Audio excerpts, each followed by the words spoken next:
Do, do, do, do.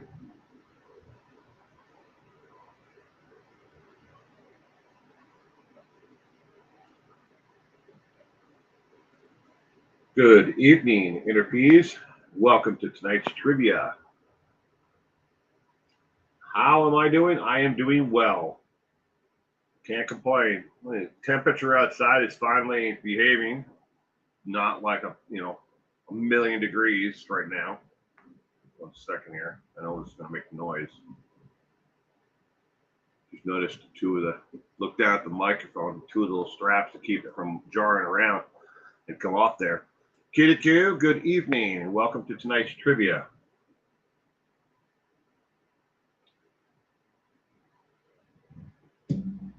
Lita, good evening. Welcome to tonight's trivia. Glad you could be here with us. Sal, good evening, Sal. You missed last week. It's all right, Sal. You can always watch it and rewind. The episodes are still on there. Tonight is the 323rd episode of Trivia. You have beautiful weather where you are down in California, Interpeace. Oh, that's good. Heather, good evening. Yeah, it's only 81, I think it is right now. 81 degrees here, which is actually pretty nice compared to, in the last couple of weeks, it's been 96 to 105. So when we can get it down into the 80s, that's nice. Liza Jane, good evening and welcome to tonight's trivia. Glad you could be here with us. I hope you had a wonderful week. All the questions tonight are on serial killers. Now, I've been putting this trivia together. I know that some of these questions are going to be more difficult than others. Surely for the fact that a lot of these trivia questions are not very popular, are well-known facts. They're I guess you could call them little-known facts about these serial killers. But each and every one of these trivia questions has been checked by at least 3 different sources. So I know each and every one of them are real. They're not just like some internet rumor, but real facts about serial killers. So Morgan, good evening, and Morgan. Yes.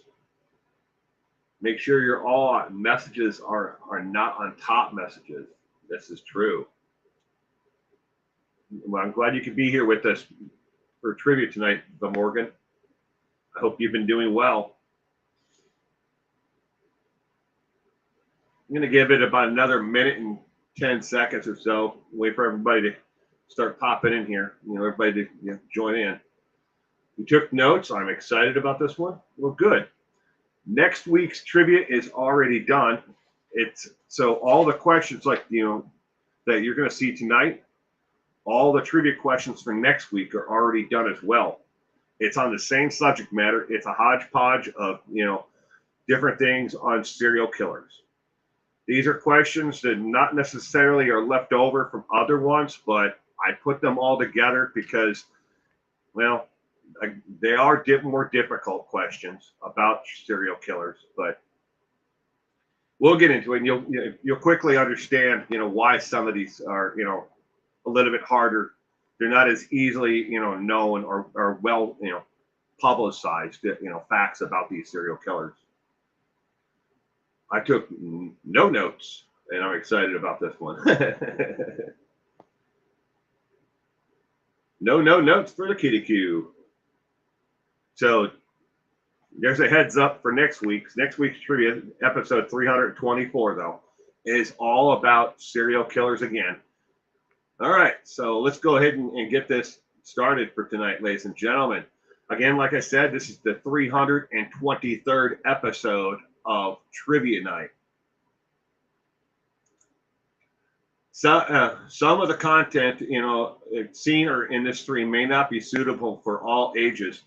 And you can read through the warning there. I don't feel like doing it, but I have to display it for each and every one of the venues because I've streamed to multiple venues. Of Question number 1 is on the screen. Let me get myself in my little window here. Boop. All right. Question number 1 of 20. Who was the first victim of Ed Gein that wasn't a family member or friend? Was it A, Bernice Worden, B, Rose Linder, C, Georgia Reckler, D, Evelyn Harty, or E, other? And you'll notice for each and every trivia night now, I have added E as an option. And ladies and gentlemen, I know we've always added E as to add a comical, something else, the Lizard King, E, the Lizard King, or whatever your guess might be. The reason why I'm adding the E section is because I've got quite a few people who had messaged me over the last, let's say year, and wanted to know why people were answering E for when it's A, B, C, or D only. Well, there was no E category. So now E is other, and you can put whatever the heck you want, just as before. So the Morgan is going with A. Sal, I don't know. B. Question number 1 of 20 on the serial killer quiz. Liza Jane is going with A. And you'll also notice that there's a slightly different, design to the outlook of the trivia night. There's no, wide borders at the top or the bottom of the actual, what you're seeing on the screen. And the photos of each and every one of the perpetrators or whatever has moved up and is in its box by itself. So I'm not, my stupid photo, of me in a little window is not covering up the individual anymore. All right, Heather is going to go with E, other. Kitty Q, A, question mark. Interpees, Snooky. It's Snooky. Snooky was his first victim. Who was Ed Gein's first victim?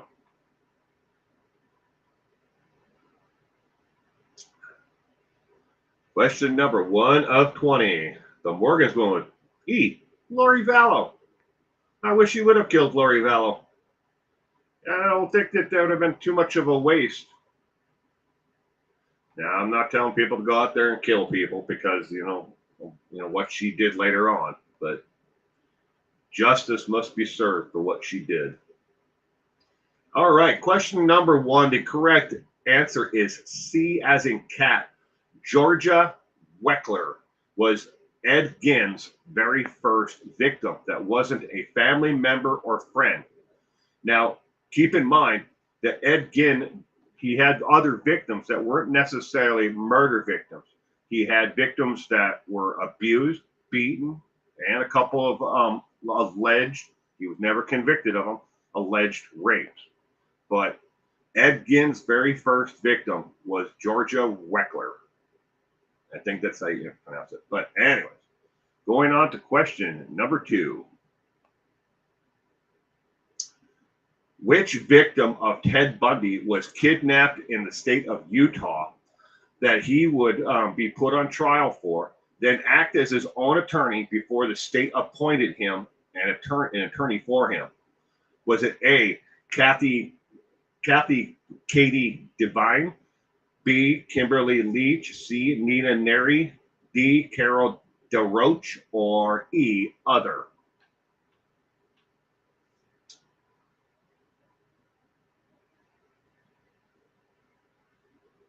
Baba Booty. Good evening. I went by on my screen. I'm sorry. I didn't get a chance to redo what it was. Diagnels. Hello. Welcome to tonight's trivia. I hope you had a wonderful week. Morgan's going with D. Lemon Pie. Good evening, Lemon Pie. Sal is going with D as well. Kitty Q, B, question mark. Tamarin. Good evening, Tamarin. And I hope you had a wonderful weekend and week. Thank you for joining us tonight for trivia.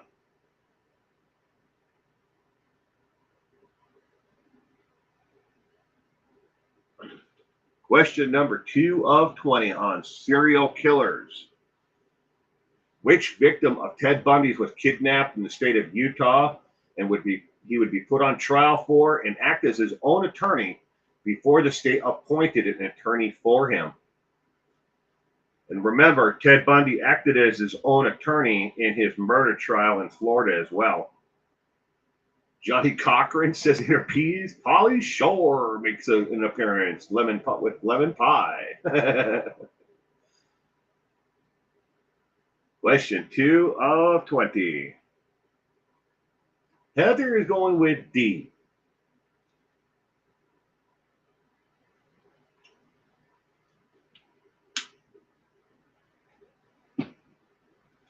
All right, the correct answer, Lita, right at the end there, is going with D.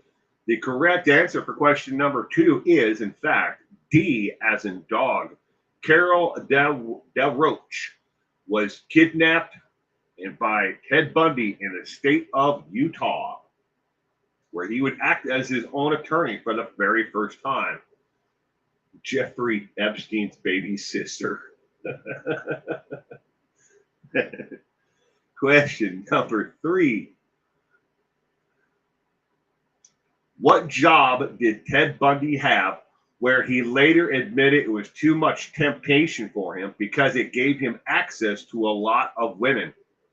Was it A, a supermarket bagger? That's somebody who bags your groceries in a grocery store. A position that's been long since faded out in a lot of America, unfortunately. Or was it B, a bookstore employee at a college? C, a lifeguard? D, crime prevention director? Or E, other? Question number 3 of 20.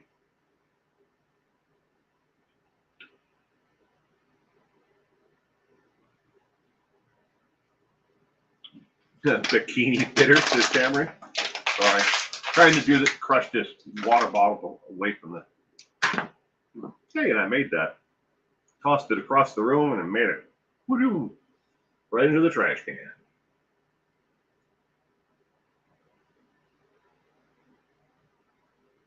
Lemon pie is going with A. Morgan C. Thigonel C. Doomsday book author says inner peace. He was the original before Chad Daybell, huh? Lita is going with B. Sal and Liza Jane are going with D. He is suicide prevention phone operator. He did have that position. Was it? I always get the two of them mixed up. He worked right in the cubicle right next to, was it Ann Rule or was it Ann Rice? I always get the two mixed up. I'm sorry about that, but yes, Ted Bundy actually worked at the Seattle Suicide Hotline. Heather is going with B. And good evening, left-handed RN. I'm glad you could join us tonight. I hope you had a wonderful week. And left-handed RN is going with the letter C. C is her lifeguard. And Rule. Thank you, Cameron. I don't know why it is, but I can never remember which one. I know it's one of the two, but I always get the two of them mixed up. And I know they're what they wrote about and everything is completely different, but author of Dead by Sunset.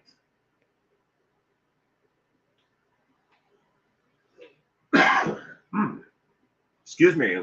All right. The answer for question number 3 is D as in dog. Crime prevention director.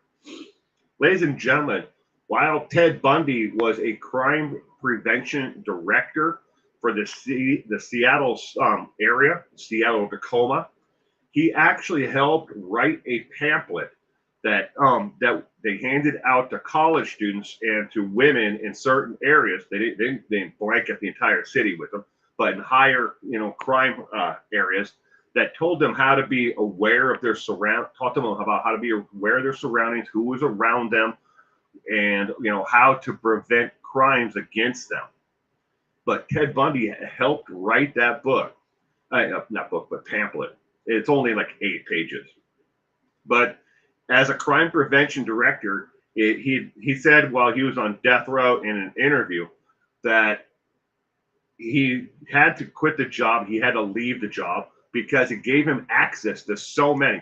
Because while he was out, he helped write this pamphlet booklet, and then he went out with them as part of the crime prevention director. He went out to hand them out. So he was constantly in contact with single women who may have fit his profile, but it was too much temptation for him. All right. Did you know FBI agent Robert Ressler, who coined the phrase serial killer in the 1970s, used to use the term justice killer before using the term serial killer, because better than 80% of the serial killers up to then believed they were justified in what they did. Robert Ressler, an interesting little tidbit about Robert Ressler from the FBI. Question number 4. With the support of his father, mentor of a high school teacher, what hobby did Jeffrey Dahmer have from the age of 14 to the age of 21? Was it A, singer-songwriter, B, a porn collector, C, animal dissection, or D, graphic novel collector, or E, other? My daughter went to school, went to the Anne Rice ball last Halloween in Louisiana. That's cool. Mayfair. Question number 4 of 20. What hobby did Jeffrey Dahmer have with the support of his father and a high school teacher from the age of 14 to 21? Julia Child enthusiast. He was into French cooking with Julia Child. Good evening, some inches, and welcome to tonight's trivia. I hope you had a great week and weekend. Beanie Babies. Oh boy. The rave, the people had around Beanie Babies, and this speculation that people thought they were going to, be able to collect all these Beanie Babies and sell them for hundreds of thousands of dollars. There are thrift stores all over my area that are just jam-packed shelves upon, and shelves of them. Some of them brand new in the package, some of them missing the little tags, other ones with a little plastic protector on the tags. There's so many of them out there now. Gemma! Good evening, Gemma, and welcome to tonight's trivia. I hope you had a wonderful day today. Question number 4 of 20 is on the screen. With the support of his father and the mentoring of a high school teacher, what hobby did Jeffrey Dahmer have from the age of 14 to the age of 21? Was he a singer-songwriter? Did he collect pornographic something, or animal dissection, or graphic novels? Or is it something else? Heather is going with C. All right, the correct answer for question number 4 is none other than C, as in cat. His father used to help him collect up roadkill along the highway and county roads in their area, and then helped him and showed him how to preserve dead animals in jars. But Jeffrey Dahmer, soon thereafter, his father and him would take up this hobby. A friend of the family, who was a high school teacher, would start mentoring Jeffrey on why embalming and the fluids that they were using to preserve these animals and drying of the bones was important, and how to do it correctly. Jeffrey didn't learn all this stuff on his own, and it would pay dividends to him later on when he was actually doing this with human beings. All right, question number 5. Before his actual death, Jeffrey had become a born-again Christian, repented for his crimes, and was baptized again. Who performed this baptism? Was it A, Samuel Dahmer, his uncle, B, Roy Ratcliffe, C, Ray Renee, D, Scott Beckler, or was it somebody else for E?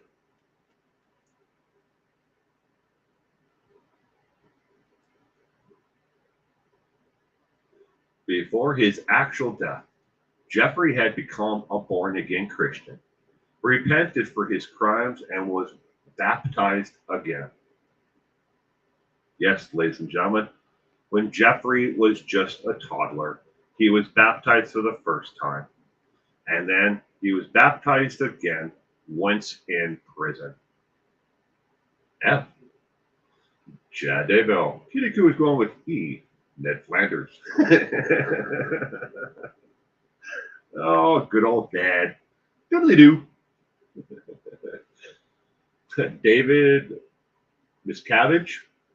David Miscavige. Why does that name sound familiar? With a Morgan? I'm drawing a blank out right now. But anyways. Good evening, Mel, and welcome to tonight's trivia. I hope you had a great week and weekend.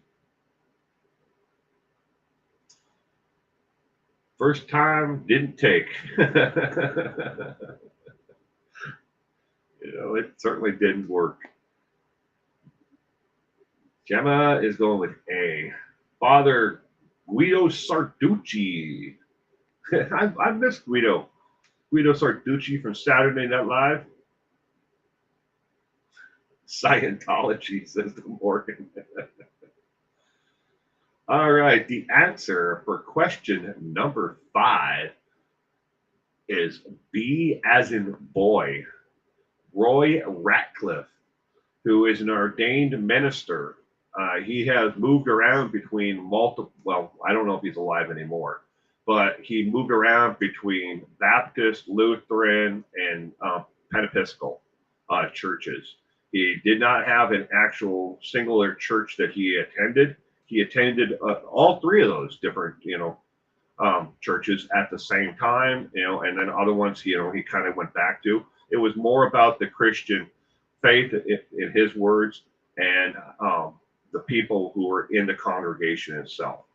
But he actually baptized at the penitentiary Jeffrey Dahmer after he repented for his crimes and for what he had done. Okay, moving on to question number 6. Dennis Rader has always been fascinated by the color black. In fact, he has written multiple poems with the color in the title and in subject. Which one is a real poem by him? We are looking for the title of the poem. Is it A, Black Friday, B, Back in Black, C, Just Another Black Day, or D, Black is My Heart, or is it E, a completely different one? Dennis Rader has always been fascinated by the color black. In fact, he has written multiple poems with the color in the title and in subject. Which one is a real poem by Dennis Rader? Lemon Pie is going with D.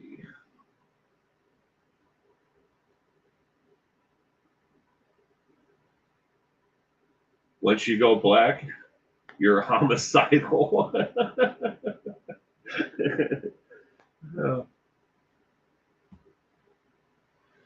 Dennis Rader, Fear of the Black Planet. Cement Shoes is going with C. Sal's going with D.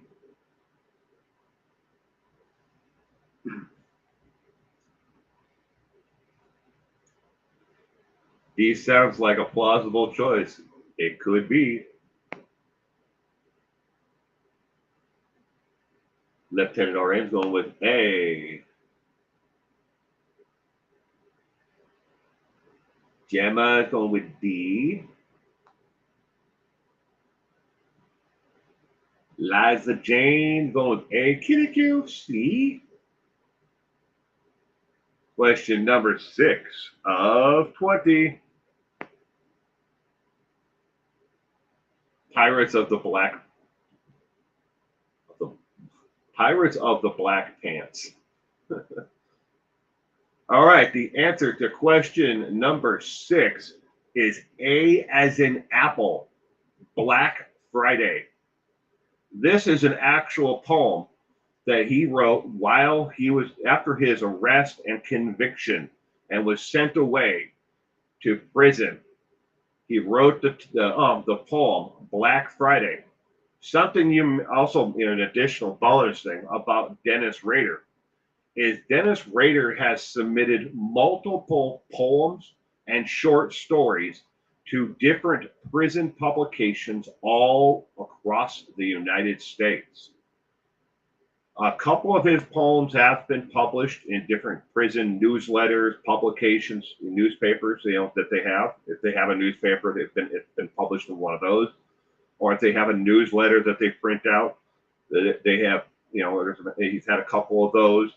But he does not submit them to outside publications, to, book publishers or anything else. But he has had a couple of them published. Again, poems and short stories.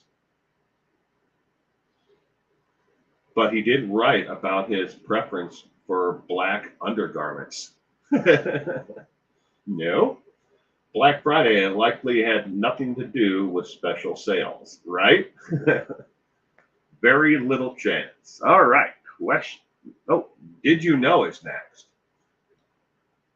Did you know worldwide criminologists have always wanted a serial killer to be someone who killed 2 to 3 victims? Robert Ressler, who came up with the term, this is again about the FBI agent, took it always to his grave in 2013 that a serial killer is someone who takes the lives of 4 or more victims. Again, the man who came up with the term itself, serial killer, wanted it to be 4 or more victims is a serial killer, but criminologists around the world have always wanted it to be 2 or 3. And if we were to lower it to that point, if you do consider 2 or 3, victims to be, that give that person that title of serial killer, there would be an awful lot more serial killers. Now, the consensus is right now that the person must kill at least 3. But Robert Ressler, all the way to his grave in 2013 when he passed away, may God rest his soul, always wanted it to be 4 or more. He didn't want it to be lower. He wanted those people who killed less than 4 to be considered just killers or spree killers or, homicide, or whatever, you can put any other damn title on if you want, but not serial killer. All right, next. According to the writers behind the Netflix special about BTK, Dennis Rader, how many times a week does he submit his poems to publications in magazines and newspapers? Again, these are prison newspapers, magazines, and publications like that, not outside of the prison system at all. Is it A, 3 times a week, B, 2 times a week, C, 1 time a week, or D, 8 times a week? And yes, I know there is no E there. But if you want to put your own one in for E, you can. And smoke them if you got them.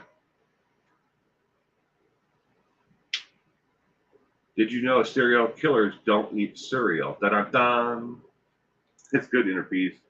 That's a good one. Lemon pie, 144,000. Hey, 144,000 makes its appearance in our trivia tonight again.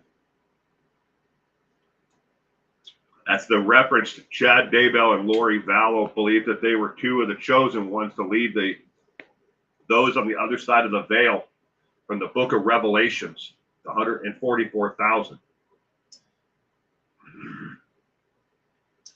Kitty Q is going with C, question mark. Good evening, Will. Good evening to you as well, Purple, and welcome to tonight's trivia. He's a little persistent killer. Yes, he is. Correct. Tamara Jones doesn't have a cooling off period. No.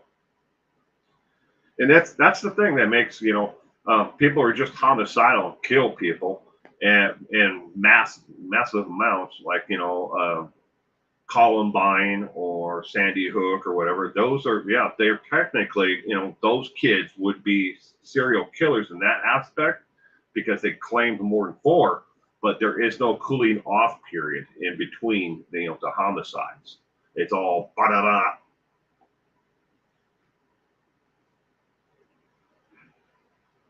More poetic submissions than bowel movements. LOL. It's, according to the writers behind the Netflix special about BTK, Dennis Rader, how many times a week does he submit his poems for publication to magazines and newspapers? Ladies and gentlemen, the answer for question number 7 is C as in cat.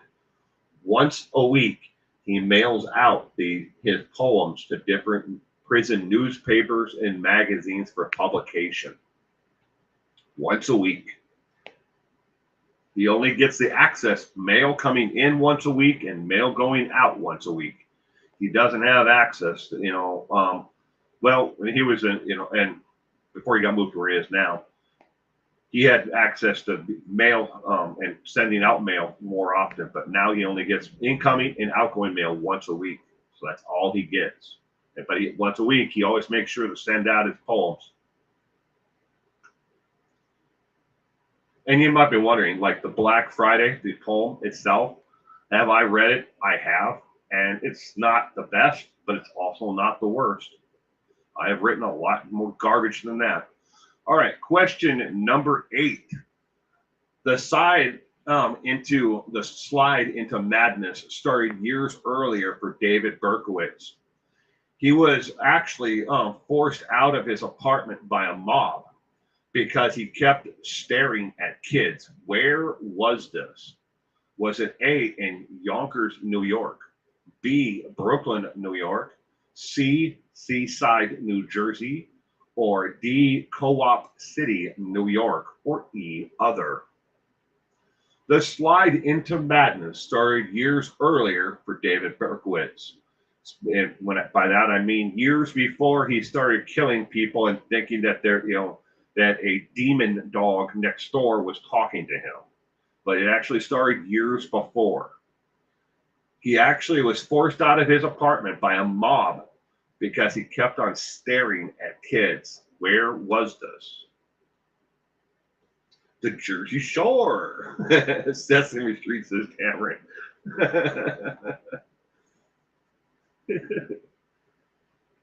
Hello, darkness, my old friend. I've come to talk with you again because the vision softly creeping. Pee-wee's Playhouse. Oh, was it the Olive Garden? Excuse me. Cement Shoes is going with B. Brooklyn. No Sleep Till Brooklyn.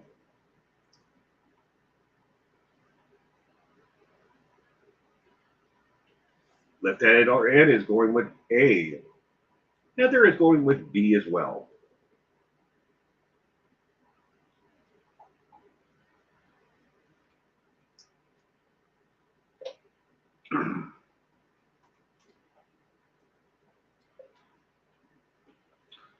Question number 8 of 20.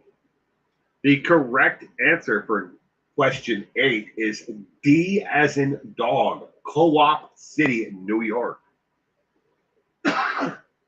A mob of 6 to 8 men forced David Berkowitz out of his apartment and made him run away. This was a furnished apartment. The only thing in it was just his clothing and some personal items, which he would later go back and retrieve. But he ran away and left the apartment and never went back to live in it again. It was a month-to-month rent that he was in his place in Co-op City. Excuse me. Next door to Pizza Hut. Banned from the Olive Garden forever. All right, question number 9. Let's humanize the madman for a second. I'm sure he wasn't always this way. In fact, he loved his mother deeply, maybe too much. But what was his favorite meal she made? This is we're speaking of, again, about David Berkowitz. Was it A, pot roast and potatoes? B, spaghetti and meatballs? C, deep fried catfish and carrots? Or D, burgers on white bread with chips? Or E, other? What was the favorite meal that David Berkowitz's mom made? His favorite meal that his mother made. Chuck E. Cheese. The McRib.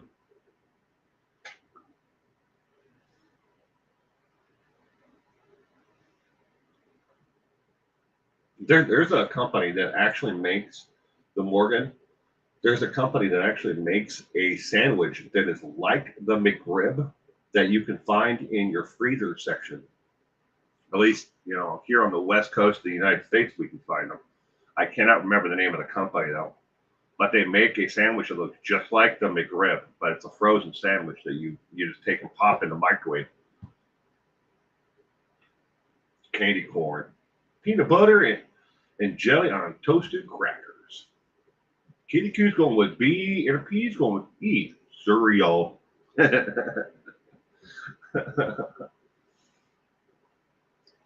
Question number 9 of 20. What was David Berkowitz's favorite meal that his mother made?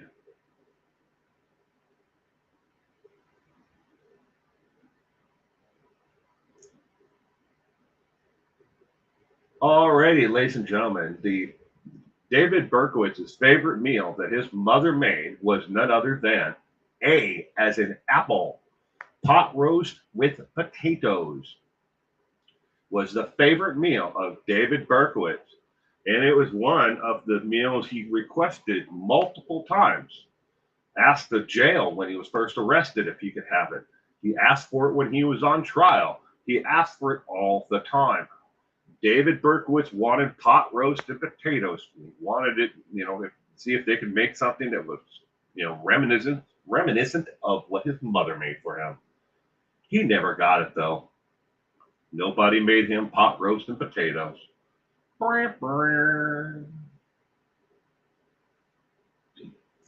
right, cool. Here we have. Did you know?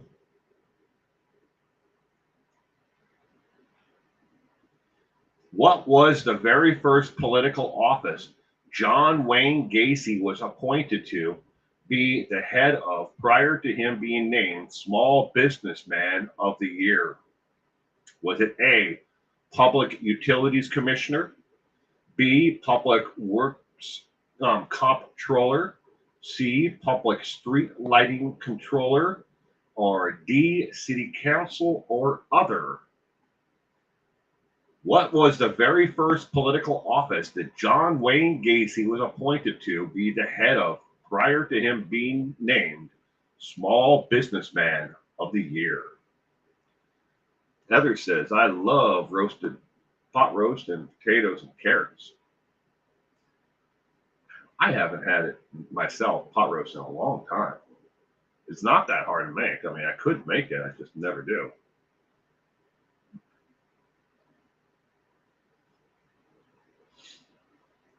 Cameron's going with C, lemon pie, B, and Agnell's D.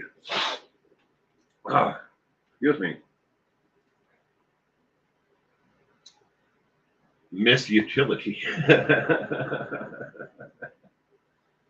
Federal Breast Inspector says lemon pie.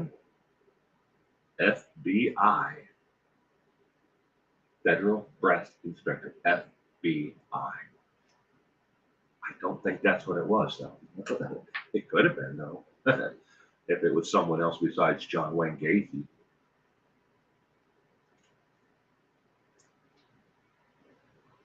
Just remember, while Gacy was killing and stuffing young men underneath his house, he was married.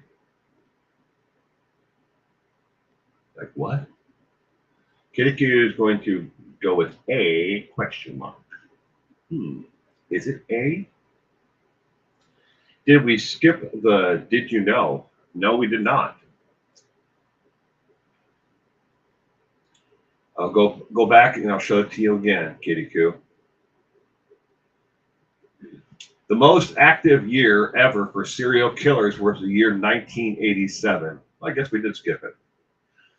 In America and in the UK. The next most active years were 1989, 1991, 1992, 1993.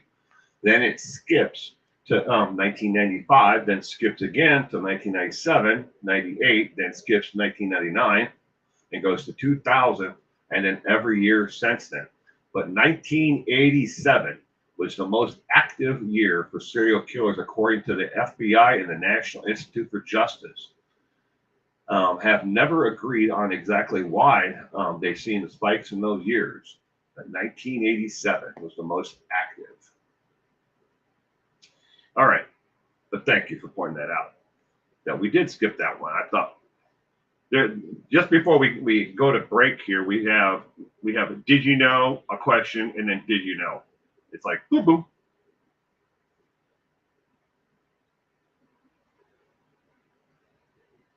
What was the very first political office John Wayne Gacy was appointed to be the head of prior to him being named Small Businessman of the Year? The correct answer for question 10, ladies and gentlemen, is C as in cat. He was appointed to be the public street lighting controller. His job was to make sure that city streetlights came on at the proper time and that they weren't burnt out and that taxes were collected accordingly and were accounted for and maintenance was done for all of the streetlights in his community. He was the public street lighting coordinator. Yes, John Wayne Gacy. All right, it is now that time that we take our break. After the first half of the questions, we take a break for 6 minutes. Do what you need to do for the next six minutes, but please look out for mountain lions and for Snooky. They're both very sneaky, and they could be anywhere. But take a 6-minute break. Nah, you ain't tripping. I just thought I did it. I was like, yeah, I just did one. I'm like, oh, that's right. And then I look at my sheet and I'm like, yeah, did you know? Then question number 10. And I'm like, oh, yep, I guess I did skip that one.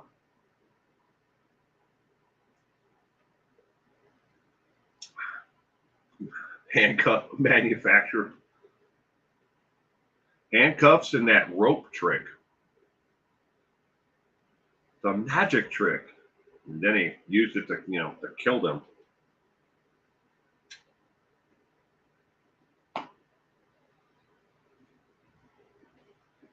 Take a 6-minute break. Do what you need to do.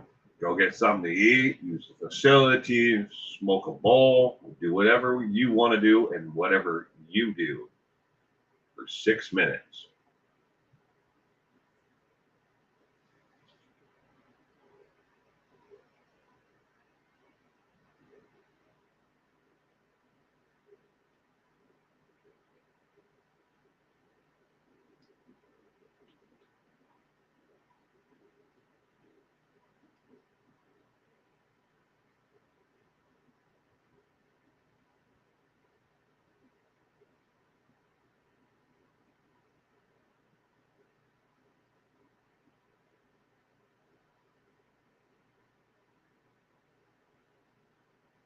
Do, do, do, do.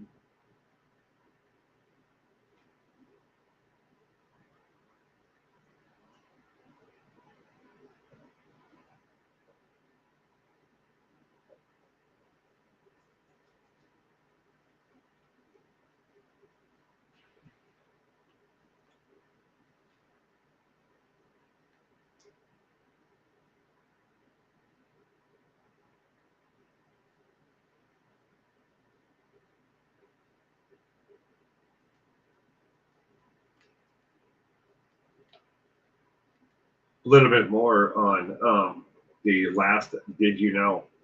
When it comes to an active serial killer, according to the NIJ, National Institute for Justice, and the FBI, they both have the same description that an active serial killer means that they're actively hunting for their next victim, actively killing right now at any time. So 1987, the most active year ever. I've always found it so strange that the similarities between Gacy and Coral, the Candyman and Gacy, the Pogo the Clown and the Candyman. Netflix is releasing a movie about Rodney Alclay next month. I saw that, Cameron. That's in case anybody doesn't know the name Rodney Alclay. Rodney was the dating game killer. He actually appeared on an episode of the dating game, and he was picked to go out on a date with a single young woman. She never went out on a date with him because their schedules didn't match up, and she found him to be creepy.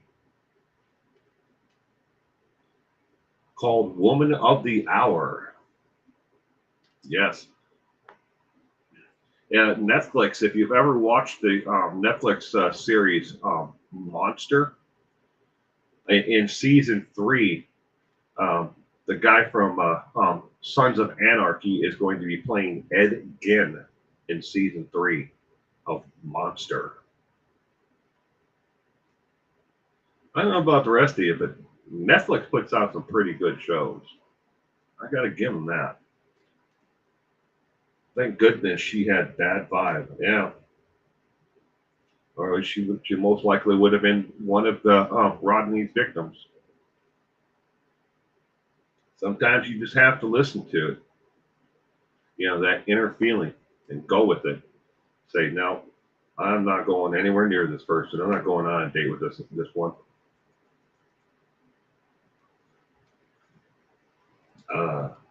Time to take my pain meds for my damn amputation pain. I'm sorry, Tamara. Sorry you're in pain at all. And that goes for everybody else as well. Hope that nobody else is in pain. Pain sucks. I dealt with pain in my right leg for so long before I had my MCL and ACL replaced. MCL and PCL before I had them replaced. And until you have chronic pain, ladies and gentlemen, that you have every single day, you never know what pain is like. And I suffered for years until I finally was able to get insurance and everything lined up, all my ducks aligned and everything else, and I finally had the surgery done. So odd. He's a good-looking guy, and Ed was not a good-looking guy. I think Gein was the original incel. All right, ladies and gentlemen, we have a little bit less than a minute left of our 6-minute break. We're closing in on the 6-minute mark here. And then we have 10 more questions. Plus our spotlight on someone who is missing. So I see Rodney Alclay was caught in my state, which is, I think it was a camp right near or in my city. It was 2 students who noticed his photo from the FBI poster at the post office. Well, that's interesting. I forgot all about those. Do they even make those posters anymore? In my local post office, the bulletin board that is there, it's still there, but it's covered up with a giant poster now that says that they have a rapid passport identification process. So I don't know if they have wanted posters underneath the flyers anymore underneath it. That was in the 1970s. All right, ladies and gentlemen, we are back. Question number 11 is on your screen. What public city position did John Wayne Gacy run for, only to remove his name before the first round of voting because people found out about his stag films? If you don't know what a stag film is, I suggest you Google it. Was it A, waste management, garbage? B, parks development officer? C, wastewater management? C or D, city head of accounting or other? What public city position did John Wayne Gacy run for, only to remove his name before the first round of voting because people found out about his stag films? And the stag films that he was doing were for his social organization with at the time. No, he was not doing stag films for the Royal Order of the Moose. He was doing it for another organization. Upper limb amputations are only worse because of the higher number of nerves in the hand. I'm sorry about that.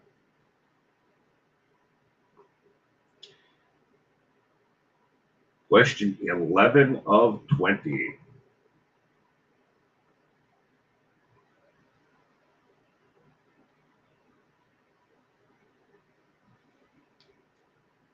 What city position did Gacy originally run for, only to remove his name?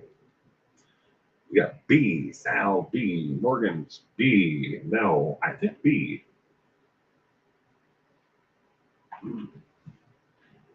I struggled for 2 years after my injury to keep my arm. So by the time of my amputation, it was too late for minor mirror therapy. What is mirror therapy? Oh, sugar. Cameron, what is mirror therapy? I'm not familiar with that. At least I'm drawing a blank on it. Maybe I know what it is, but I'm not able to like wrap my mind around it right now. What public city position did John Wayne Gacy run for, only to remove his name? Cameron's going to go with PTA president. Purple is going with B as well.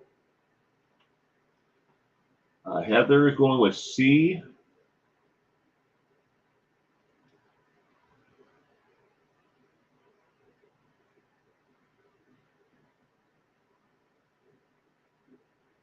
Question number 11 of 20. The city position that John Wayne Gacy originally ran for, but then removed his name before the first round of voting, was none other than B, as in boy, Parks Development Officer. That would be more like in tune to head of the Parks and Recreation Department that you would see now. These are all real positions when he ran in different public departments. A lot of places, wastewater and waste management is all one department now. But then in his jurisdiction, they were different departments. But he ran and put his name in for Parks Development Officer, B as in boy.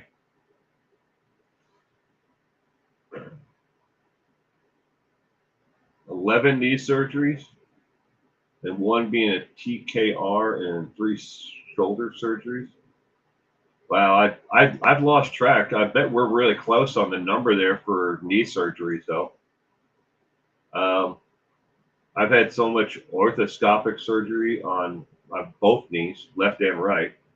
And then the reason why if they finally replaced my PCL and MCL is because they're trying to get me through for the next 10 years because insurance won't pay for a complete knee replacement.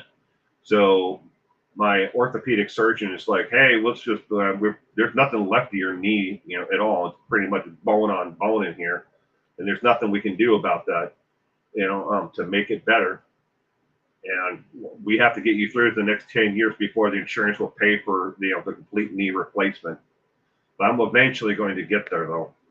I think between the two knees, though, left and right, I'm I know I've had orthoscopic on my left knee 5 times, 4 times, 4 times on my left, um, at least four times on my right, and then the PCL and MCL replacement on there. So 4, 8, 9.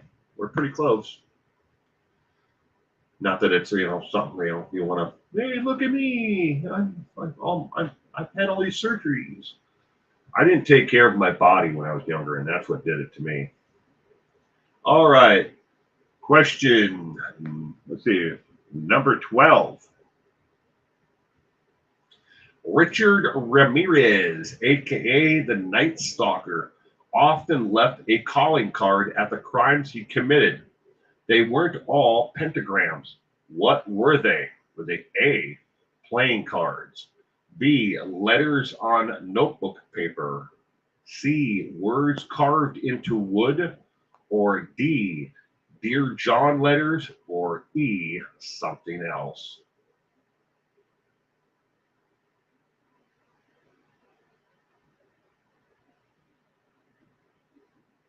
Yeah, you're lucky that you've got the knee replacement. I'll eventually be there. And I'm in my mid 50s now. And my insurance company, through my wife's work, they won't even consider it until I'm in my 60s. Because they call it quality of life enhancement. I'm not joking. That's what they consider it. Hallmark says inner peace. Kitty coo, C. Sal's going with A. I was 40, you were 49, Sister Morgan, when you had your total knee replacement. Wow.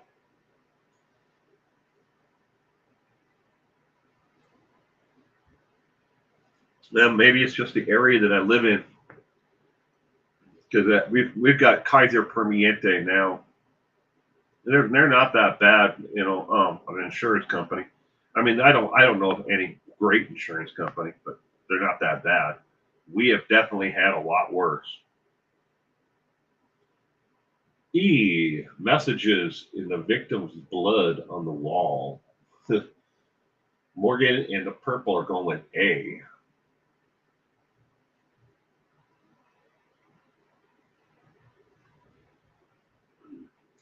I've only seen videos on it. It really seems to help some people. What is that? That's ridiculous, Will. I'm SS, and you have to go through that.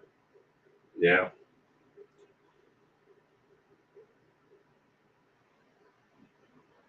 And it's not as much, crap that I had to go through, to get my newest orthopedic surgeon, because my other one retired, and I was supposed to go back in for a checkup, and when I went to go in, they told me that I needed to have a referral from my PC to go back in to have the checkup after my knee surgery, the last one, the replacement of ligaments. And I'm like, what? They're like, yeah, your insurance company requires you to have a referral from your PC. So I had to make an appointment to see my PC, and then make an appointment again to go in to have the checkup done for the surgery that I just had the month prior. That was fun. We are closing in on close in age, and I'm in my late 50s, very close to 60. I had major injury when I was 38 and dragged my right leg around for 2 years. They told me that I needed a total knee replacement, but I tried to put it off. Yeah. Tamara's going with F, bloody sheets. Some healthcare BS, it is. All right, question number 12 of 20. The correct answer is C as in cat. Words carved into wood. And you might be wondering what were some of the things that he carved into wood. They were random words that were put next to each other, like kill, hate, blood, spirit. But he carved these things as he sat and waited for the victim. either the victim to go to sleep, come home. When he was just bored, he'd bust out his pocket knife. And in one instance, he actually carved it into the rafter of the garage where he was waiting. If you can trick your brain before it realizes the nerves have been severed, the higher chance of success. Excuse me. I think he left lipstick pentagrams. He did, Mel. He left lipstick pentagrams. He did. Richard Ramirez was obviously, crazy. I don't know how else to put it. And he did a lot of things, but a lot of people think that he always left pentagrams as his calling card at the crime scenes, but it wasn't always that. All right, question number 13. What one thing did Richard Ramirez do at just about every crime scene that truly baffled even the most hardened police detective? Was it A, he took a shower afterwards, B, he dressed in women's clothing, C, he spent hours just hanging out afterwards, or D, he had sex with the dead bodies, or E, other? What one thing did Richard Ramirez do at just about every crime scene that truly baffled even the most hardened police detective? Question number 13 of 20.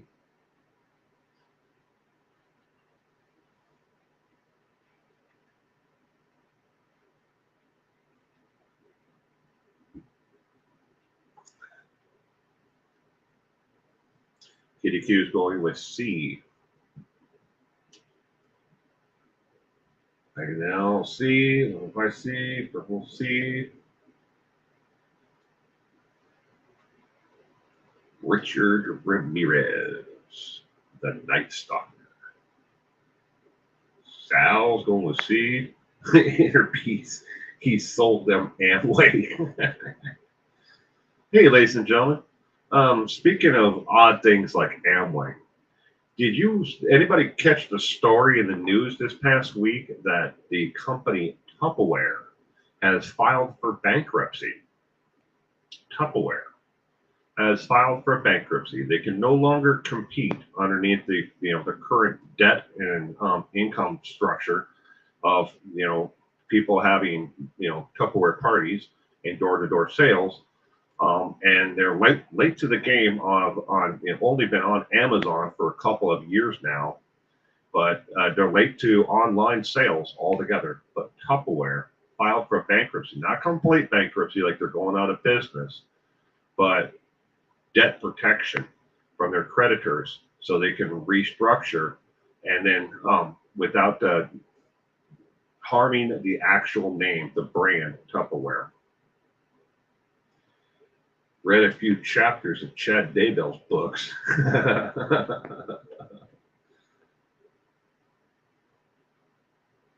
Break back home?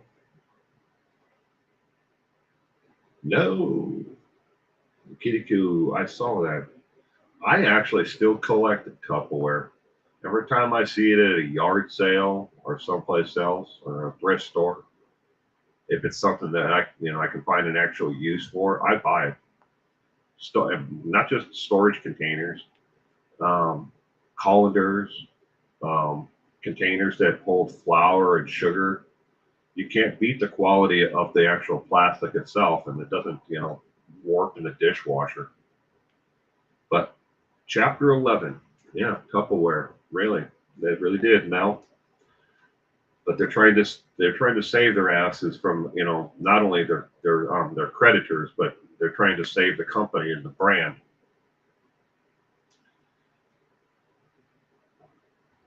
Tupperware is the shit.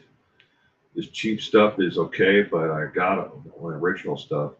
A lot of the stuff that I have, Kitty Q, is the 1970s, like the orange and the green and the yellow. That's the three different colors that I try to collect. I mean, I know there's blues and there's other greens and stuff like that, but the 1970s yellow, orange, and green. Tamarind, I used to sell Tupperware. Well, that's cool. All right, question number 13. The correct answer, ladies and gentlemen, in case you didn't know, is C as in cat. He would spend hours at the crime scene just hanging out. Sometimes he would just make himself food and sit down and have himself a complete dinner. We're not talking about just a sandwich, a quick little sandwich, and then, get done and then leave. No, there were times that Richard Ramirez would spend hours in the home after killing, one person or the couple, and then he would sit down and make himself an entire meal, or sit down and eat every damn thing out of the refrigerator. Richard Ramirez, and they never could understand why he felt so comfortable, in the home after committing such a horrific crime. Even the most hardened detectives couldn't understand why he would hang out. You kill someone, you think you want to get the hell away, but not Richard Ramirez. Sometimes he'd just sit and watch TV, make himself something to eat, see if anybody else was going to show up. But he already knew that no one was going to show up because he had watched them for quite a bit of time beforehand. So he knew their routines. He knew if somebody else lived there or if somebody else was going to pop in. I'm doing horrible, but taking notes. All right. I'm not that already you're doing terrible. I'm sorry about that, but taking notes, that's a good thing. All right. Question. Did you know is next. Did you know serial killers and serial rapists have grown to change their MO, their modus of operandi, just like society? More cameras in public, they get more victims in their homes or in areas without cameras. More use of DNA, they take countermeasures. But serial killers and serial rapists, just like in society, we think that you're safer with more cameras, and the development of DNA. They've changed just as society has changed to try to catch them and prevent crime. They've changed right along with them. And one of the fastest growing areas of victimology in location is people who are out of their element. If they're maybe they live in a city or a town, but they're out on a nature trail and they're going for a hike or a walk in the city park, and they decide to get them there. But that is where one of the fastest growing areas of serial killers getting their victims is when the victim itself is outside of their actual comfort zone. Not like, hey, I'm going to take a stroll through Compton, California. No, that maybe they decided to take a nature hike through the hills, that thousands of other people do, where there might be hundreds of other people out there at the same time. But that's the largest growing because there's less cameras out on nature trails and the like. All right, next question. Question number 14. The American justice system is broken, yet it's all we have. What was the original sentence handed down to Dennis Rader for killing 10 women? Was it A, the death penalty, B, 205 years with parole after 151 years, C, 10 life sentences, or D, 175 years, no chance of parole, or E, other? I still wonder, says Helen, so many people can still just disappear at the hand of others in this day and age. Well, here's an interesting statistic for you along that line. In America, over 1 million people disappear annually in America. 1 million. That's the average. Of the 1 million, a good 70% of those 1 million disappear at their own account or at their own accord. They just move. Maybe they're tired of the job and the people they live around or the debt that they've acquired. So they just leave it all behind and, get on a plane to fly to the other side of the United States. People disappear, at their own hand all the time. Again, 70% of the 1 million. The rest of them are undetermined. And at the end of the trivia tonight, I always present one case of one such person who is endangered or is missing, and they do not know where this person is. And I'm working along with the FBI, the Name Us, the Charlie Project, and the Center for Missing and Exploited Children. I'm working with all four of those networks to not only um, put these names and their faces out there, but to draw attention to them, and hope that somebody may, eventually watch one of these streams someday down the road and say, "Hey, I remember that. I know something about that," and call in a tip. Wait 4 years with this influx of violent illegals, and you'll see a huge surge. We got less than a year left, Tamara, before we're going to see a large surge in violent crime in America. They already know it. It's coming. Doesn't matter who gets elected at the end of this year. We're going to see it in 1 year from now. It's the backlash of the COVID lockdown, and all those people who either went off their medications, or they got, they don't have the support network that they had before, or they have been pushed closer to that edge where if they don't keep up with their medications, they're going to get violent. We know it. We've seen it time and time again when things like this have happened in the past. Not necessarily, 100% closure like a COVID closure, but when people have been restricted or lost access to medication support networks, support groups, we've seen it happen. You can almost set a clock to it. Maybe we should pull a Reddit like a GameStop and buy stock in Tupperware.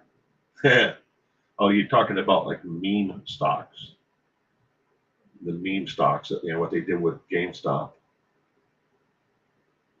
Tupperware, I think, is right now, KDQ, don't quote me on this, but I think they're trading right around 50 cents or 75 cents a share right now. You can go on to robinhood.com and you can look it up, where it's actively being traded. I don't know if I'd want to put any money into Tupperware right now, but let's get back to the question. Question number 14. What was Dennis Rader's original sentence? The correct answer is D as in dog. 175 years in prison with no chance of parole was his original sentence. All right.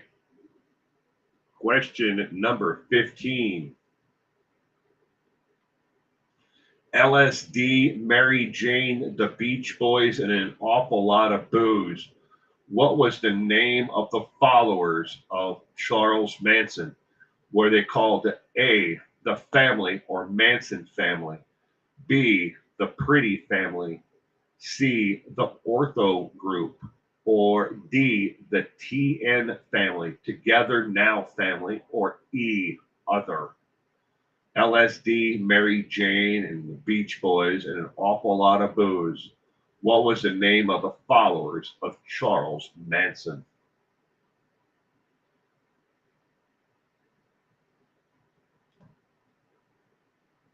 Good night, Tamara.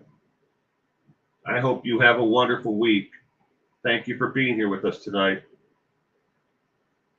Morgan, Daniel, Purple, KDQ, Lieutenant RM are all going with A. The family. The Manson family.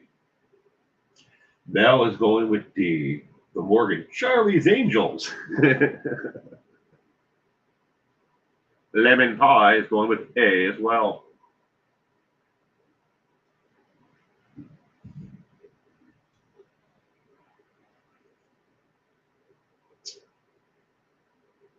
Not the wrapped to the right family.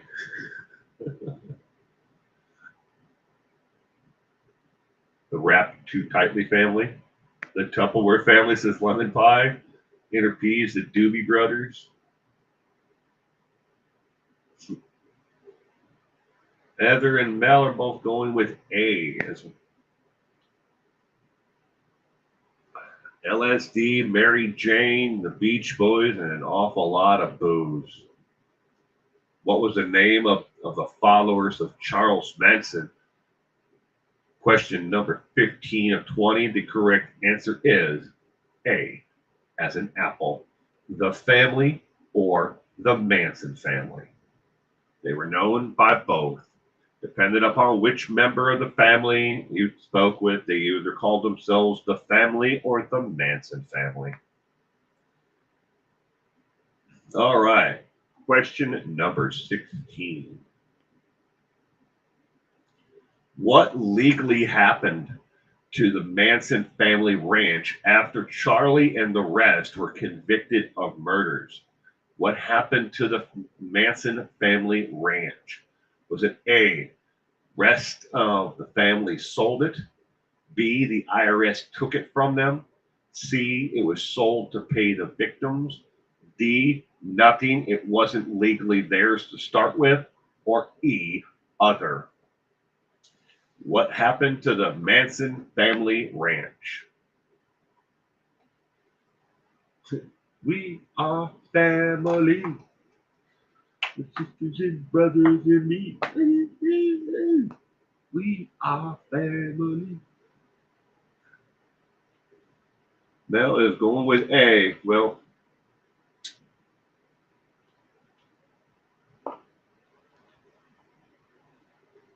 lifting our end, and it looks like a lot of D. And Lemon Pie says eBay. They put it for sale up on eBay. Didn't you sell property on eBay? I mean, I know you can sell cars, just about everything else. I wouldn't be surprised if you can sell property on eBay. Some old dude owned it. Cement Shoes became a member level investigator. I thought you already were Cement Shoes, but if you're just joining the membership program now, thank you. I really appreciate it. Some old dude owned it on Etsy.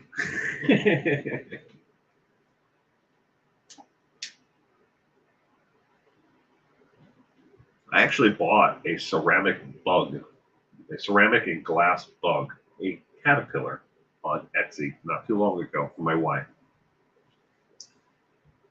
You just noticed your membership expired. Well, thank you for rejoining Cement Shoes. I appreciate it. Question number 16. What legally happened to the Manson family ranch? The correct answer is D as in dog. Nothing. It wasn't theirs legally to start with. They moved out to this abandoned ranch and they called it theirs. And that property there is partial parts of a couple of the actual buildings that were on the property. But I mean, compared to there were 5 buildings on the property at one point, but it's only like partially, like walls, no roof, of two buildings now. But the rest of it has been torn apart and it's highly graffitied and destroyed, by people going there and hanging out, partying to this day. But it legally wasn't even theirs to start with. And how did they get permission to move to this ranch? A member of, Charles Manson's, like if you call them an entourage, but Tex Watson knew the actual owner and he allowed them to move onto the property. But it legally was never theirs to own, or to do whatever they wanted with, but they did anyways. All right. See, it's question number 16. So, did you know? They used to say if you live in an urban area of the U.S. with a population over 200,000 citizens, chances are great you will pass at least one serial killer in your lifetime. Well, that isn't true anymore. Serial killers have moved to the suburbs just like the rest of society. Small towns, rural cities, and towns, they are there as well. They used to say that if you lived in a population density of more than 200,000 people, you'd pass at least one serial killer. Well, you could be at the next PTA, meeting, and there could be a serial killer in the room. They say if you go to a sporting event or a large concert, the chances are highly likely there is at least, a couple of serial killers in the group, depending upon how many people again are there, because they've moved to the suburbs just like everybody else. They saw there's still serial killers who live in the urban cities, areas, but there are ones that are out in the suburbs as well. Well, that's just great news, isn't it? All right. Question number 17. Kenneth Bianchi confessed to another inmate while awaiting trial. He had another woman he wanted to have fun with. What did he refer to her as? Was it A, witchy woman, B, devil in a blue dress, C, the lady with hair of curls, or D, Carol Moffat, or E, other? Kenneth Bianchi confessed to another inmate while awaiting trial. He had another woman that he wanted to have fun with. What did he refer to her as?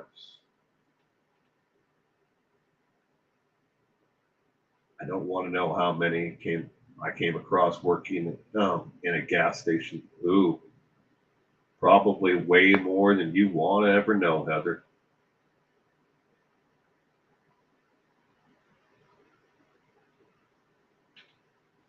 Kitty Coo's going with B. Inner Peace is going with E, Snooky. It was probably Snooky from the Jersey Shore. Are you taking off, Inner Peace?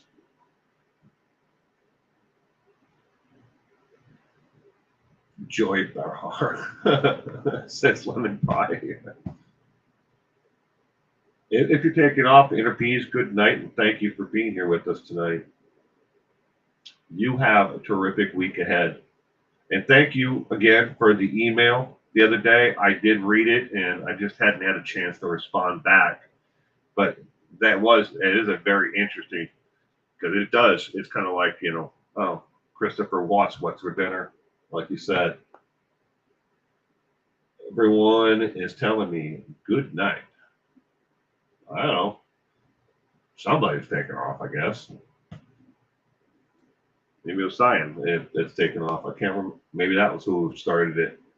Morgan's going with A. Heather's going with A as well. Question number 17 of 20. The correct answer is B as in boy. Devil in a blue dress is how he referred to this woman that he wanted to have fun with. He was in a jail, and the jail cell next to his had two people in it, and both of them were long-term hardened convicts. And he kept on telling them stories of, about, there was a woman that he still wanted to have fun with, and he wanted to party with, and he called her the woman in the blue dress, or the devil in the blue dress. Never mentioned her name, nor did he ever admit to anything during the conversations that they were able to go to the police and, or later on and get some time off. He just talked in generality. I saw Dear Dreams and thought you were leaving. All right. Well, here we go. Question number 18. Who was Kenneth Bianchi's partner in crime for most, but not all, of the kidnappings, tortures, rapes, and murders? Was it A, Charles Whitman, B, Barry Morphew, C, Charles Manson, D, Angelo Buono, or E, other?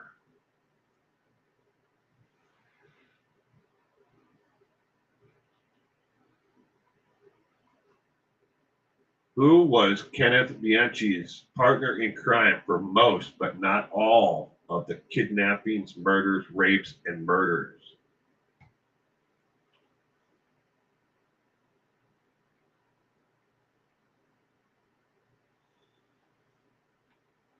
E.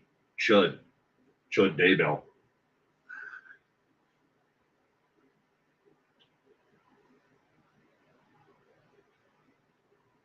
Question number 18 of 20.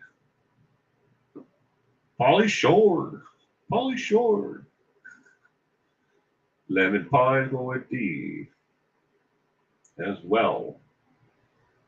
Question number 18 of 20. All right. The answer to question number 18 is D, and as in dog. Angelo Buono was his partner in crime for most, but not all, of the rapes, murders, kidnappings, and tortures. There were a series of 5 other women that Kenneth did all by himself, and Angelo himself, by himself, without Kenneth, had about 4 or 5 of them himself that he had taken out. But D as in dog. Did you? We got to do number 19 before we go. We do. Did you know? All right. Question number 19 of 20. On that tragic. That's trophy tragic, not traffic. On that tragic day when Ted Bundy was cruising around looking for his next victim, fighting the urge to take anyone, what type of vehicle was he driving? On that tragic day, not traffic, tragic day. Was it A, a white Chevy truck, B, a white beat up Beetle, C, a white Chevy van, or D, a white Ford station wagon, or was it other?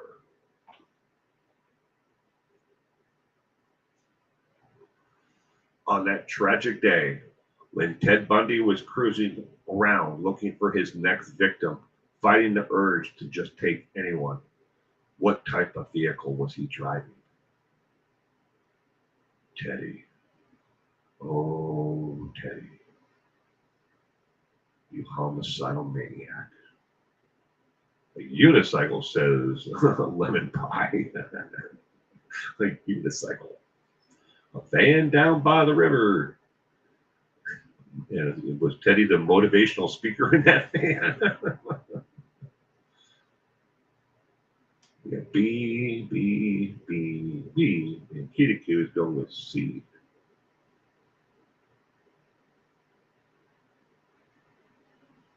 Purple's going with B, and the Morgan is going with B as well. My parents had a station wagon in the 1970s. Those were the type of cars I learned how to drive with. I learned to drive in a Ford LTD on the roadway. Now, I grew up in Wisconsin on a farm, so even before I could sit on the seat and actually reach the pedals, my dad had taken a piece of 4x4 and had bolted it to the gas and the brake pedals. And that this truck didn't have any doors on it. I never saw a seatbelt in anything until much, much later in my life. But we used to drive it around to move hay and feed for the chickens and the pigs and stuff on the farm. I was probably like 10-ish when I first started driving that truck.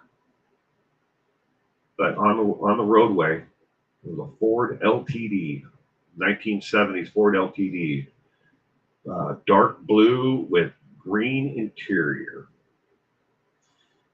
Ford Granada.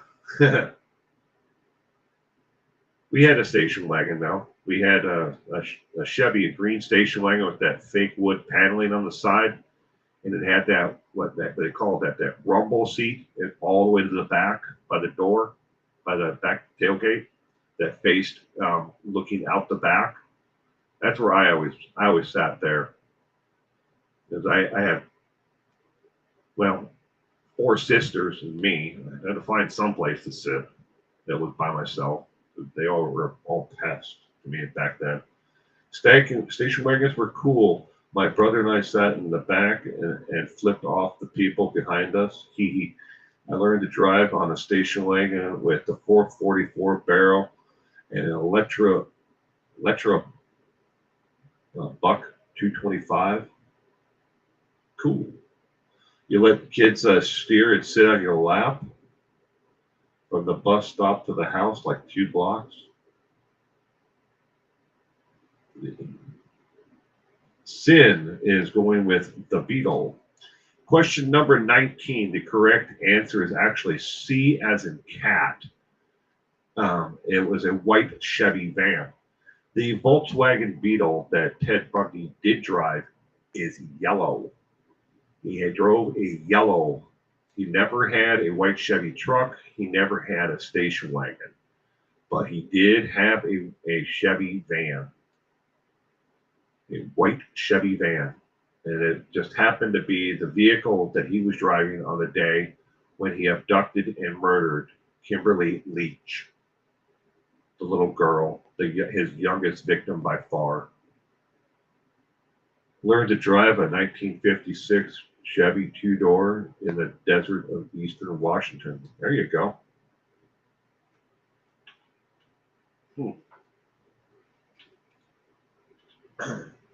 All right. Did you know better than 65% of all perpetrators, the FBI, Department of Justice, and the NIJ believe may be serial killers, have taken plea deals since 2018 without ever confessing or helping law enforcement to where their victims are or helping them understand their crimes. Gone are the good old days of the helpful Ted Bundys and the Ed Kempers. 65% of those they believe are serial killers have taken plea deals since 2018. We'll never know what they did with their victims because they don't want to talk. And they certainly don't want to help law enforcement find the victims or understand their crimes. And again, if you have to add a third person to that list of Ted Bundy, Ed Kemper, you can add Samuel Little to that list. Samuel was very helpful before his death, drawing pictures and painting pictures of each and every one of his victims and recounting every aspect of their, what he did with them and how he got them, where he hid, his keepsakes from his victims, his trophies. But long gone are those days. Question number 20 of 20. Buffalo Bill from Silence of the Lambs is a fictional character. However, he is based on Ed Gein in some parts. How many real life copycats have there been?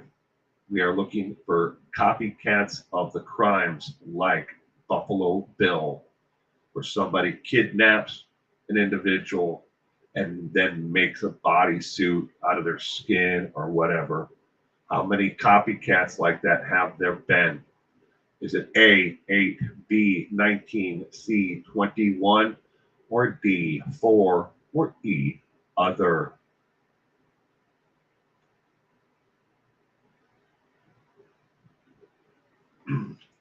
Yes, Mel. Bundy's Volkswagen Bug, the one that he drove around in, it's actually a Super Beetle. The Super Beetle that he has is currently in the Alcatraz, or museum, I believe it is. That's where his yellow Volkswagen Bug is. After Bundy, lost it. It traded hands, I think, 3 times or 4 times before somebody realized, whose Volkswagen, Super Beetle it was. But it's yellow in nature. And Bundy had completely disabled the door handle from the inside. The handle was still in the door on the passenger side, but it would just spin. It wasn't connected to anything inside the actual door that would open up. So once he got you in the car, you were as good as gone. And let us not forget that Ted Bundy actually had convinced and gotten, Debbie Harry, the lead singer of the band Blondie, into his car.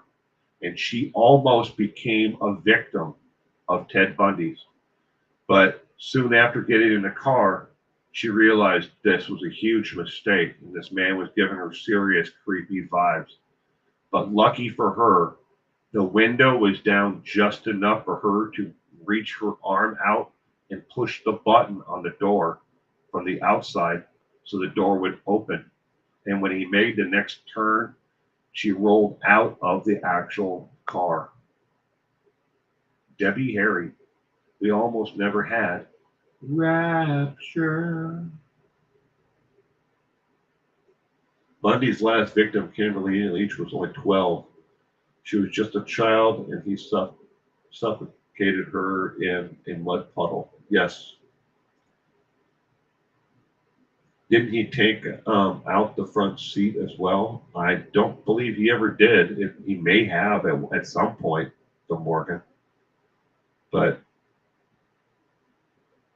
yeah, you can actually watch the video about Debbie Harry reliving her account and how close she came to becoming the next victim of Ted Bundy.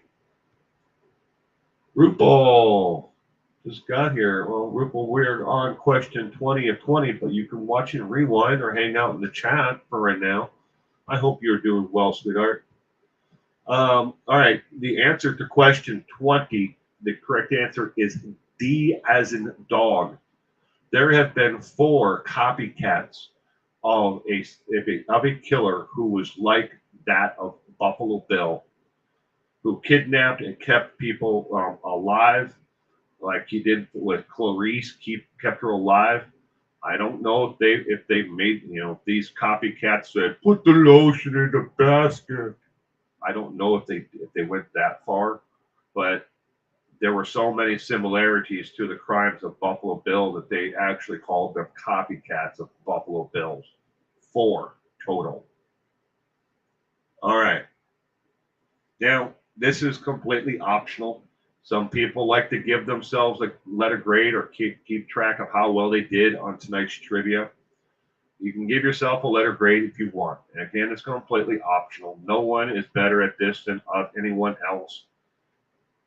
But some people, just like to do it. Now, of the 20 questions on tonight's trivia, I knew exactly 10 of the 20 questions I knew the answer to before putting this trivia together tonight. But up next is, you can help solve a cold case of a person who is endangered or missing is up next.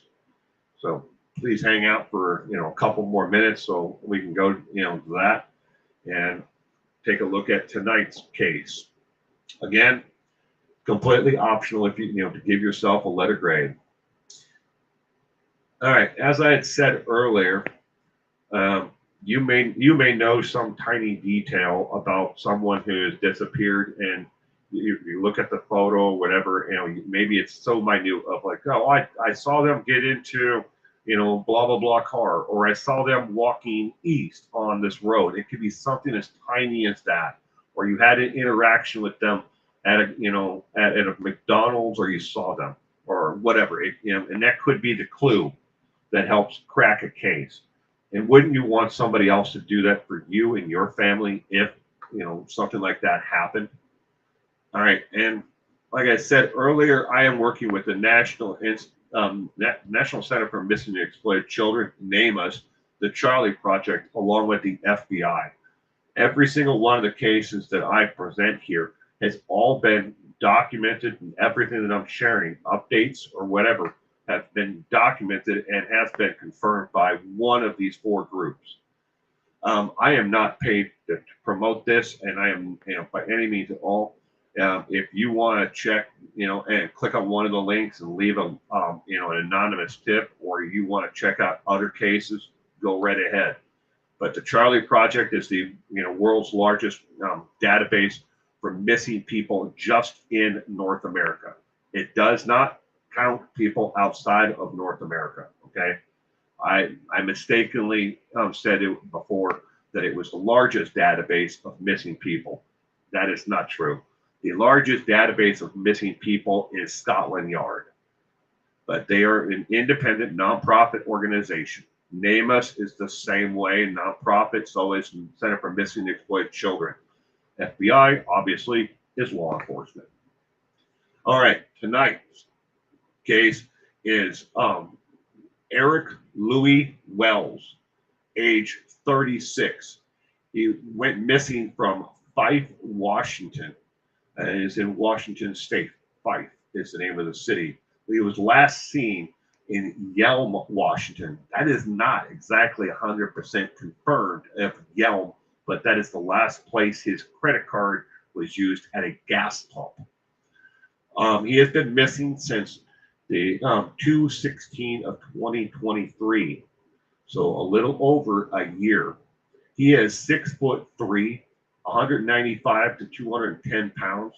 He is Caucasian with blue eyes, and his hair color is brown. But as you can see from the photos there, the three different examples through over the course of the last couple of years before he disappeared, he shaves his head completely. All right. It's Caucasian male, as I said, brown hair, blue eyes. Wells may also be wearing prescription glasses. He has multiple tattoos on both arms, including a zombie woman's head and the words "Family First." He has a tattoo across his chest and abdomen with the phrase, "I walk through the valley of death. I shall fear no evil."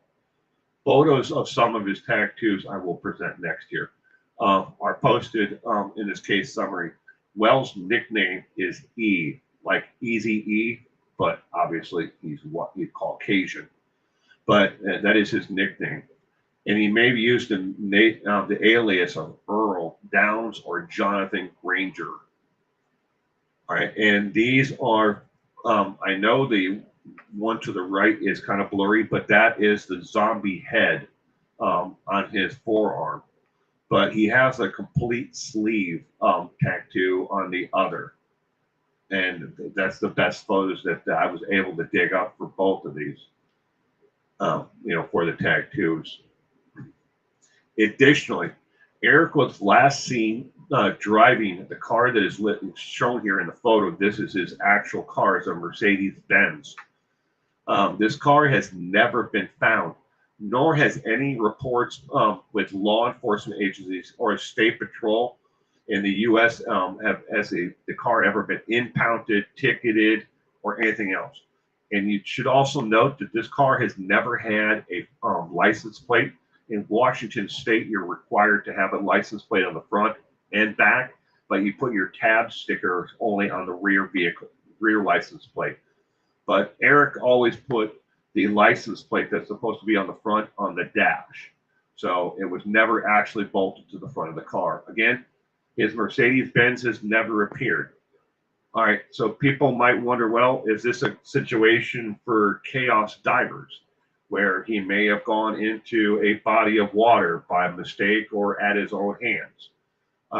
The route that he was supposedly taken to go visit, friends and family, when he disappeared, if he was going to, that kind of hypothetical, if he was, they think that he may have been. There's no body of waters anywhere along the route, anywhere where you could have put, a car and it could have been, become submerged. There are some small, ponds and water outlets that are way off the beaten path that only are deep enough for cattle, for drinking purposes. But even if you put a car in it, it wouldn't submerge a car at all. So that doesn't seem like a likely possibility. Law enforcement does believe that foul play is, most likely the reason why he disappeared, and it may have been somebody who was after his car. And as you can see from the photo, the rims on this car, were customized. Plus, he had a very expensive stereo system in the car as well. Again, Yelm was the last place his credit card was used. Was it used by him? Nobody knows, because by the time they actually got the records of his credit card being used in Yelm, that so much time had passed, the local area stores and stuff like that, who would have had surveillance on the actual, who used the card, they were gone. All the video footage was gone, because it was about 4 months later, after the fact, they realized, oh, look, He's been missing, and now his card has been used in this other location. What was he doing there? Why would he be there? But anyways, if you have any information that may help, bring home or bring closure to the family of Eric, you can call and leave an anonymous tip with that not fire, it should be Fife, Fife, Fife Police Department at 253 922 6633. Or you can reach out to your local law enforcement, state patrol, FBI, anybody that in law enforcement, and leave a tip with them. Maybe you're in New Hampshire or in the middle of Galveston, Texas, and you've seen that white Mercedes parked on a trailer with a tarp on it in the back of someone's house for the last year and a half. Maybe that's a tip that we need. It doesn't have plates on it at all, but the car would definitely have Washington plates on it when it was originally being used by Eric. That is it for the trivia. I want to thank everybody for being here. You don't have to take off yet. Comment section is still open. You can give this a thumbs up, if you enjoyed tonight's trivia. Again, next week's questions are all on serial killers again. The following week after that, we'll be back to doing, trivia on just, one individual instead of, a bunch of random, serial killer questions. But next week, again, it's the same kind of trivia questions again.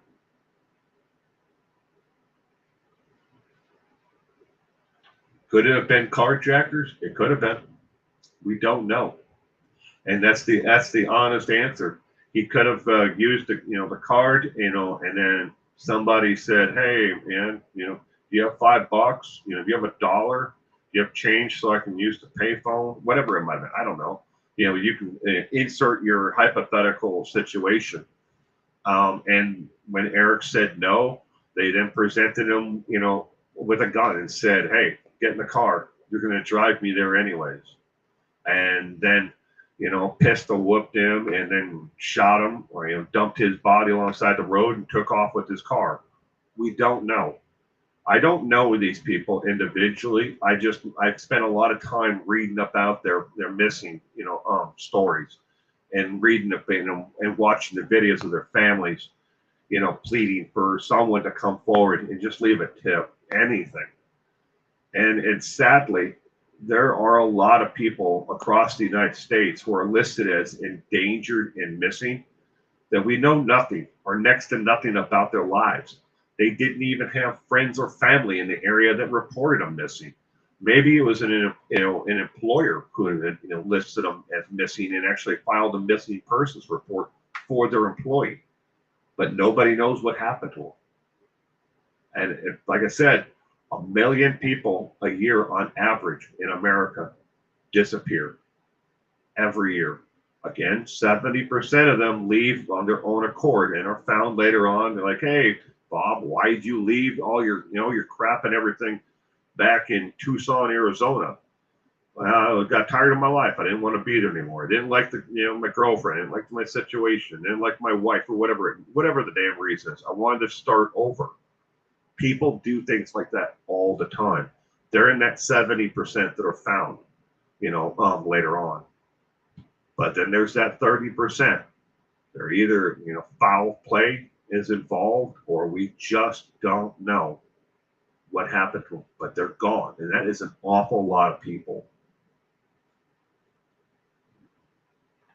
You have an awesome week as well, the Morgan. Oh my God, payphones. Yeah, right, Heather? I mentioned a couple weeks ago, it's been a long time since I've seen a payphone.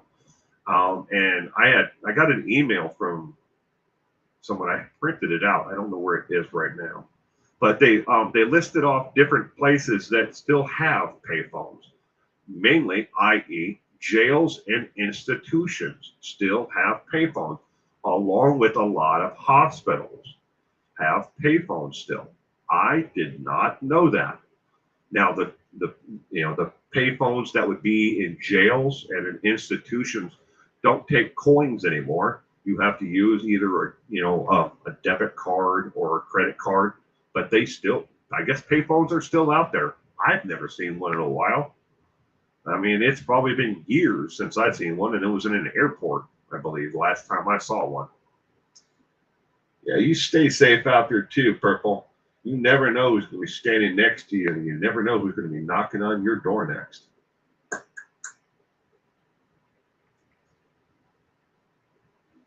You just don't know. And yeah, it's true. They weren't quick to report on the missing people a few short decades ago either. We have some missing people here in have a few in my city, which is Concord. Concord. If you want to send them to me, or fire me an email, you can fire off an email to me at this email address, and let me know about it, and I'll look into highlighting them on here for.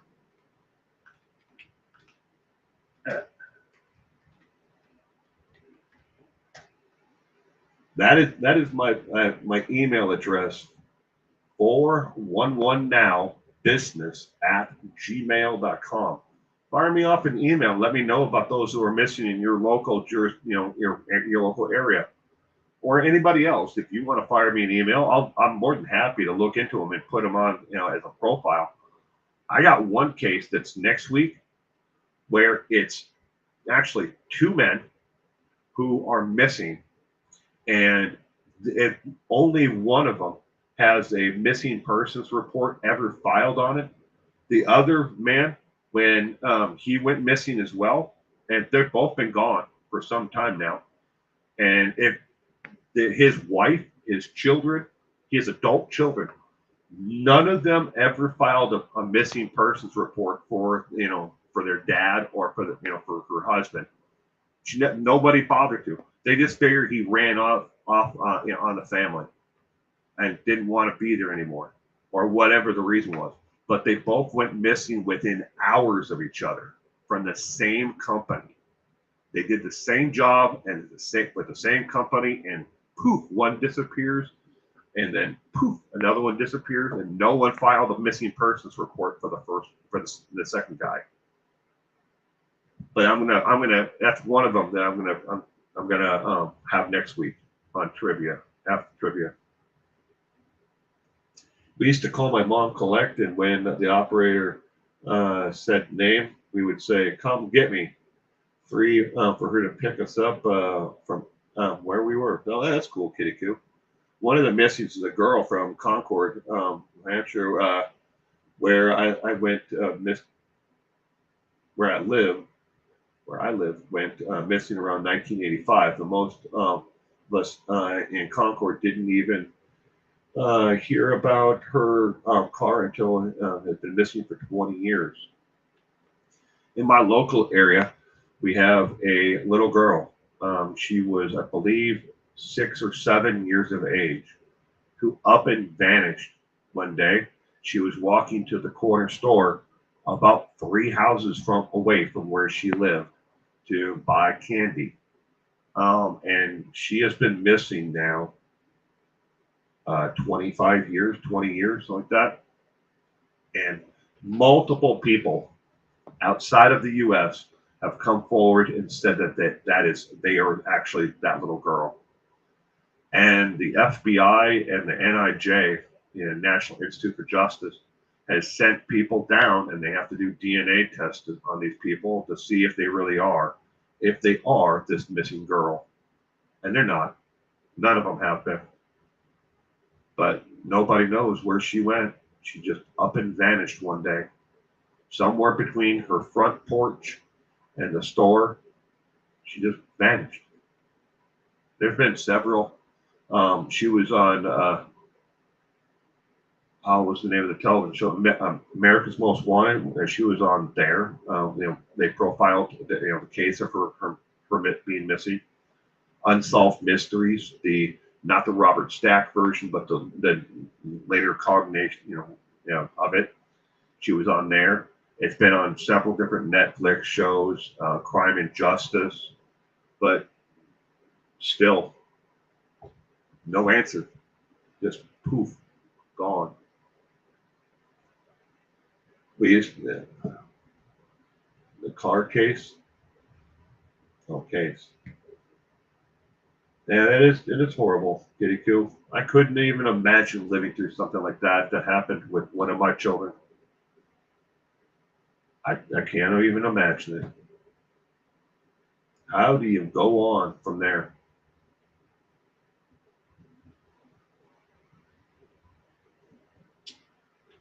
The goal is for your children to outlive you. When they up and disappear like that with no answers, that's got to be an absolute, living hell. Behind the gas station I worked at, it was creepy at night. We had a little boy missing about that longer. Stephen Kraft. I don't know if that name sounds familiar. Stephen Kraft. Um, they're give you a little insight into my brain. There's so much, of this crime and stuff that's crammed in there. I see names like Stephen Kraft or something like that, it's like, that sounds familiar. I think I might have heard about that story, but I can't put a picture to it, or I have a picture of a case, picture of the actual person who was missing, or murdered or whatever it might be, but I can't put a name to it. People don't just vanish. Someone knows something. It's sad. It is. It'd be hard to one behind the. We had a serial killer on New Hampshire-Vermont border that was been given the name the Connecticut River Killer, Valley Killer, or just a River Valley Killer, or I've seen them called the Valley Killer. Hmm. My best friend Tim is from Maine, Old Town, Maine, and he was telling me about a man that everybody in town believed was, that creepy old man who lived in the hill, on the house in the hill, that everybody just avoided. And it turns out that the guy was a retired Secret Service officer. He just wanted to be left alone. Never had any kids, but he was harmless. And it wasn't until Tim was in, his high school or college or whatever, and then somebody finally, told him who this guy was. And he's like, "Oh my God!" For years, we just thought he was a creepy old man. But the guy was still around. And he finally was able to sit down and talk to him. And he shared his, a little bit about his life, and why he wanted to be left alone. He spent his entire life tracking down these monsters that we now are entertained by. But I think I'm pretty sure I have heard of the Connecticut Valley, killer. They never caught this killer. Wow. I'm going to write it down and look into it. No, I mean, not the case. I mean, but maybe we can do it for trivia night. Today's the 22nd. 24.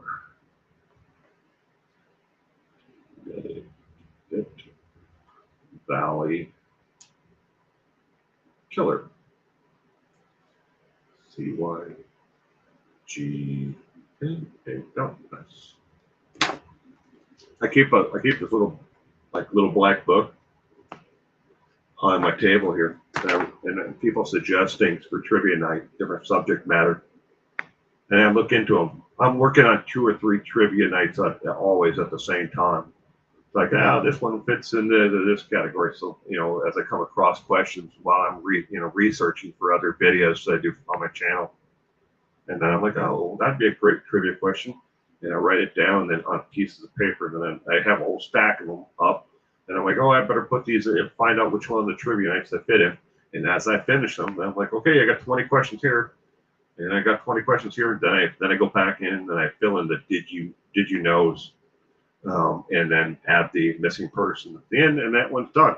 Boop. And then I start working on another one while I try to finish up the other ones. On the old Unsolved Mysteries show, and one pregnant woman survived an attack by him. Ooh. Will's Little Black Book, right?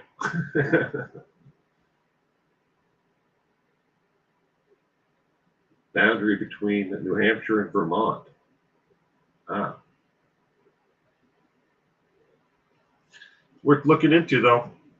You know, might make interesting, trivia night, content-wise, and I'm sure that I could pick a murder case, or a serial killer or killer from Nova Scotia, and I can make it interesting, you know. Just try to get yourself inside the head of these people, and try to figure out. And that's what's always what drew me to this content, in the first place. True crime, if there is such a an individual subject matter, is the psychology. I love psychology. I've always wanted to know what makes people tick, and why people do what they do. And it's like trying to figure out a puzzle from the inside out. Where like you put together a jigsaw puzzle, and you try to put the border together first, and then you fill in the pieces as they come along. Well, for me, I start from the inside and I work my way out. With the psychology, what makes them tick? Why did they do this? There has to be something in their background that made them act this way. Why was this one so infatuated with his mother? And why did he, write poems to dead people? Or why did Ted Bundy go back, so many others, like, Ridgway, go back to their victims over and over again? What drew them into that mindset to say, you know what? I murdered them, I dumped them, I'm going to go back and see them over and over again until their bodies become putrid, and then I'm going to move on. What?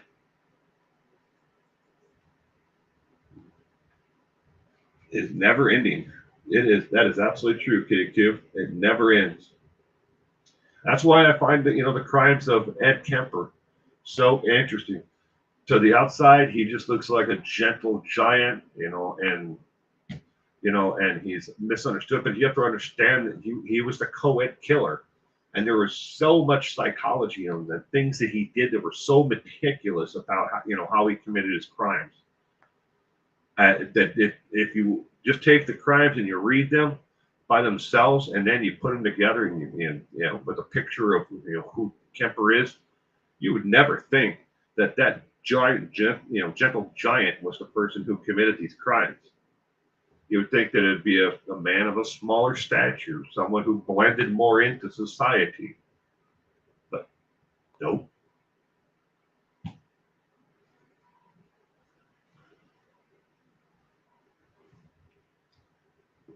I'm so interested in, and I changed careers in your late 30s and became a mental health worker at a psychiatric hospital. I learned a lot, and have some stories. I bet you do. I bet you do. That would be an interesting, change of career path to work, in the mental health field, especially in a psychiatric hospital. The closest I ever came to working at a psychiatric hospital, I worked in an actual hospital itself, but I worked in the kitchen, and I was a dietary aide. That's the closest I ever came. But my job was to bring the meals to the psych ward, because the hospital had an entire it was like the fourth and fifth floor of the hospital was nothing but psych ward patients. And I can share some stories about the people. I don't know if they're still alive though. That and they'd be easy to find out who I was talking about, because if I gave them enough detail away. Good night, Heather, and thank you again. You have a terrific week ahead, Heather. And ladies and gentlemen, I'm going to wrap up, tonight's trivia there as well. I want to, if you give this a thumbs up on your way out, I'd appreciate it. And I hope to see you all back next Sunday again. If don't rely on YouTube, to send out reminder notices. Just take a post-it note and stick it next to you, the device that you're watching me on right now. And we do this every single Sunday at the same time, 4 p.m. Pacific Standard Time, 5 o'clock Mountain, 7 o'clock on the East Coast of the United States. And then judge accordingly if you're outside of the U.S. But again, I hope that you all have a terrific week ahead, and thank you again for being here with us tonight for trivia.